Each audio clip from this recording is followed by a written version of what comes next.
I have to tell you a story, and then I have a question.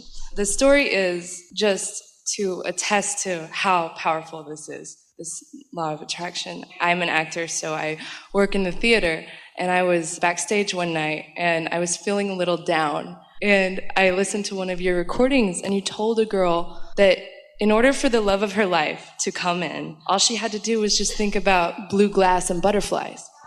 And I was thinking, well, what is my blue glass? Like, what would that mean for me? And it wasn't even a second after I thought that. I looked up and I was surrounded by blue light bulbs. They were all turned off, so they weren't even calling out to me. You know, it wasn't like I was showered in blue light. It's just they were right there. So Well, the universe is abundant with evidence of your power. And in any moment that you stop working against your own power, then the universe says, here you go, here you go, here you go, here you go, here you go. Isn't that nice? Yeah. Yeah. I found you in March, and my life has done a complete 180. I have a job that I love. I got an agent. All of these things that mattered very much to me started manifesting. My issue is this. Because, and let's talk about why before we start. Before I put all the rocks on the trail. And the reason for that is because your vortex had all of these things in it already, all gestated, all ready for you. And something that you began hearing as you began listening to us caused you to be in the receptive mode where you began letting more of those things in. That's all that it was. So you can do that with anything, but issues are harder, aren't they? Yeah, because something in me thinks that certain issues are bigger than blue light bulbs. But here's the question that we have for you before you get into it. So these things that began happening, are you saying you weren't worried about them? You weren't working against them? I just decided to chill out. So you were before. I was thinking very hard about agents, relationships, money job that I like, fulfillment. So you decided to chill out, and you just did that again. I just did it. Right. Sitting there, you just said, I've just decided just to accept that it's probably not going to happen, and I'm not going to die. It's okay. That's exactly what I thought. You know what? I'll be okay because I'm getting a lot of wisdom, and it's happening anyway. So what is the issue, and how can you apply the same thing to that? Go off and think about it on your own. I have there is a co-creator in my life who has really taught me about unconditional love. Like, I've really had to learn that because of this. And so are you in the same position that our friend is, that it's so up close that you just can't ignore it? I think a little bit. This is what happens every time. Is that person under your chair? Pretty much, very, very close. Every time I come into alignment, this person comes into my life, and we have this beautiful season together of just bliss and playing with each other. Exactly what you were describing, where just the best of yourself comes out and plays with the other person, and you don't really need anything from them other than just you're creating together. So that's happened like 3 times, and then something happens where one of us gets scared, or one of us wants to, I like you so much, I need to nail you down. Like, I need to, let's make this something. And it gets rickety. It gets rickety because it's so charged. So does it feel to you that you are the nailer downer, or is the other? The first time, I think it was them. It's been both of us, but lately it's been me. And let's clarify this. So it goes along and it goes really good, and then I do this thing that doesn't work, and then it doesn't go good. So Abraham, I need your advice. What was the last thing you said? Abraham, I need your advice. So it goes along, it goes really good. Oh, so good. And then I do this thing that always ruins it. So Abraham, I need your advice. And we say, just don't do that thing that ruins it. And you even told us what it was. You told us exactly what it was. And it's the thing you didn't do in the chair just now. You almost did it, and then you stopped doing it because you know it doesn't work, so you stopped doing it. So you stop doing it relative to an agent, you stop doing it relative to that, you stop doing it relative to that. You know how to stop doing it. Why don't you stop doing it relative to this? In my mind, it's bigger. I want it. I actually want this more than I even want. Wait, you want that more than being in the hot seat with us? Oh, no. We're just having fun with you. I want it more. I want it more, therefore I need to pay a bigger price for it. That's know that that's not true. Let's stay there for a minute. Okay. It shouldn't be that easy. I want it so much, I must pay a bigger price for it. That's Only good things come through big prices. That's what you believe, isn't it? I have to pay a bigger price. I have to pay a bigger price. Words don't teach, life experience teaches. So has life experience really taught you that if you pay a big price for something, that it turns out good? Can you give us any examples of that? No. Everything that has happened for me has been just like what just happened right now. Alignment and then. And so how do you think it is that people come to believe that they must pay a bigger price? So just rest with that question. How is it that I have come to believe that I must pay a bigger price? So just think for a minute and then think about where you heard that from. You heard that from those who needed you to do stuff.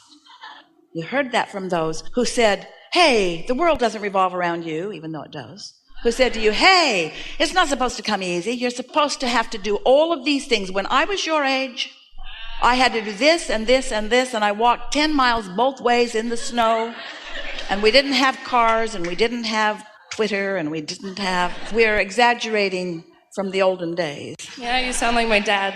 You sound just like my dad. But what we're getting at is, we're just asking you, full out, from what you've lived and what you know and what you've seen work in your own life, because that's the only thing that counts. You can't take anybody else's word for anything because words don't teach. It's only your own life experience that teaches. Tell us, do you have to pay a big price or not? You don't. And so it's easier to let go of that. So here's a question. Should I have to pay a bigger price for things that I really want than for things that I don't want as much? We're asking all of you. And why is that in this vibrational world? Because it's not about paying a price, it's about lining up with it. So here's the next question. Is it harder for me to think pure thoughts about big things than it is small things? Yeah, it is harder. But why?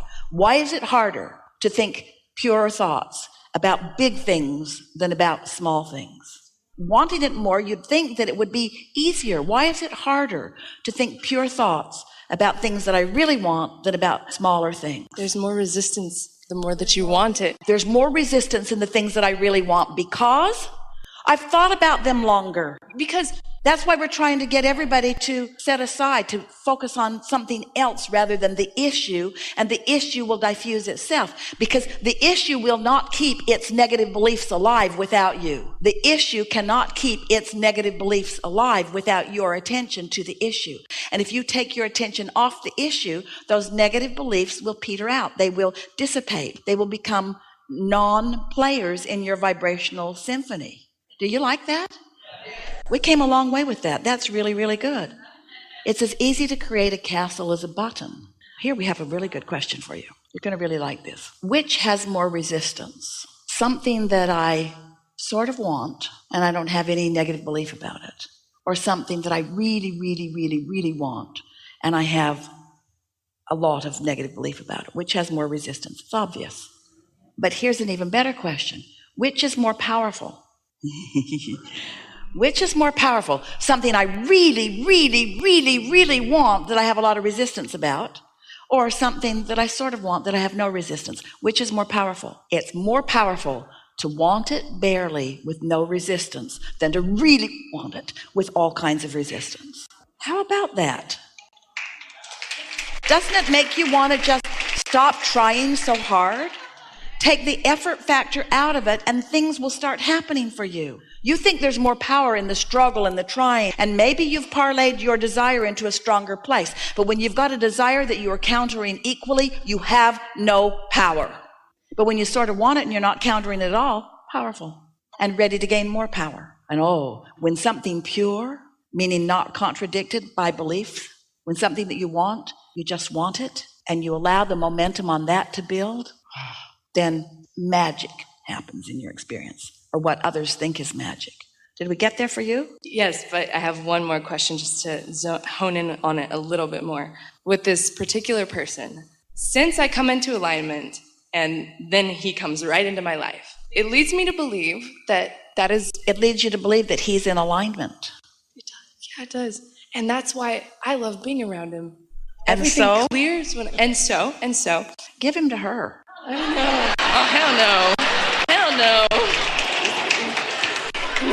So say that again. So I'm in alignment. I'm in alignment. And he comes right in. I don't try. And this person that I adore, and I have decided to adore, regardless of if he's in my direct experience for the rest of my life, whatever distance, it's okay. I adore him and I just want him to be happy. But I don't try. I just get into alignment and it comes right in there. And then I get afraid because I think of societal rules about relationships and, well, maybe we should do this because that's what it looks like when people are like this. And then he's like, whoa. And then we have to lovingly go our separate ways. And so what my question is, I know there are thousands. We want to say this to you. Okay.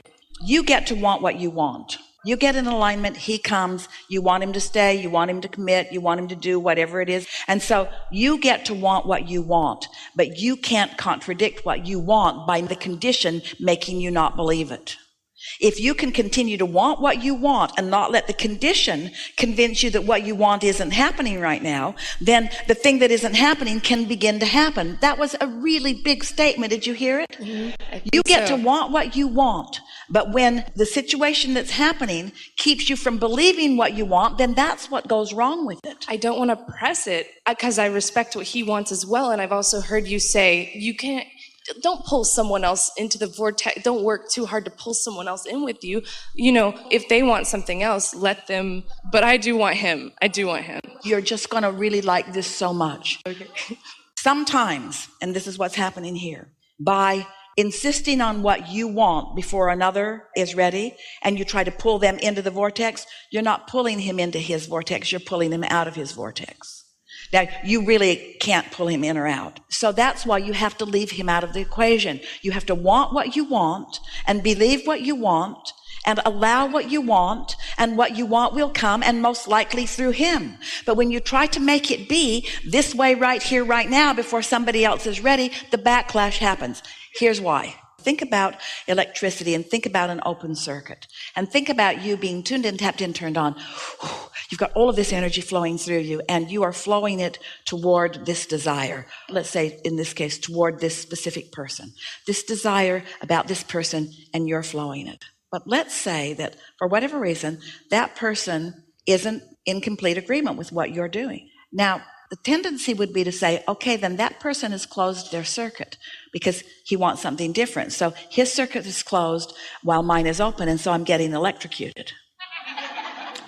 But what's really happening, since his circuit doesn't have anything to do with your electrocution ever, only your own circuit. So you're flowing, but then his behavior or his condition causes you to think thoughts that close your own circuit. So it's not what he's doing, it's what you're thinking about what he's doing that causes you to close your circuit, and that's what is electrocuting you. And then because you don't feel good, then it feels like it's wrong, and it's not wrong because of the behavior, and it's not wrong because of the person, and it's not wrong because of the decisions of the person. It only feels like it's wrong because you're closing your own circuit with a belief that doesn't match your desire. And when you sat in that chair, you didn't do that. You started to close your circuit. I'm not going to get called on. I was aching to be called. You started to do that, but then you came to your senses and you didn't do it. You decided to leave your circuit open anyway. And this is exactly the same thing. I've decided to be happy even though what I want isn't fully manifested. And in my happiness, I allow it to evolve, and I allow myself to witness the unfolding of it because it is so delicious. It's now. There's not ever going to be a then. The future that you're looking for is never going to get here. It's never going to get here because when it gets here, it's going to be another now. And so if you practice in your now, having an open circuit, then open, feeling good. But if you put some sort of ruling on the way that it needs to open, then you close your circuit in the now. Mm-hmm. And then I start talking about it and take action. It's your future you're worried about. Your now is so blissful that you can't let it be. You have to kill it with your misunderstanding about the future. I have to scan for what could possibly go wrong for insurance policy. I needed insurance on the relationship. So I was like, well, what if this happens? And before I know it, this beautiful thing that I was having fun with starts fizzling out. And then I'm heartbroken again, so. If you could just hear us when we say, he's not the one closing the circuit, you are, relative to anything. And when you stop doing that, then now is really delicious. And then now is really delicious. And then now is really delicious.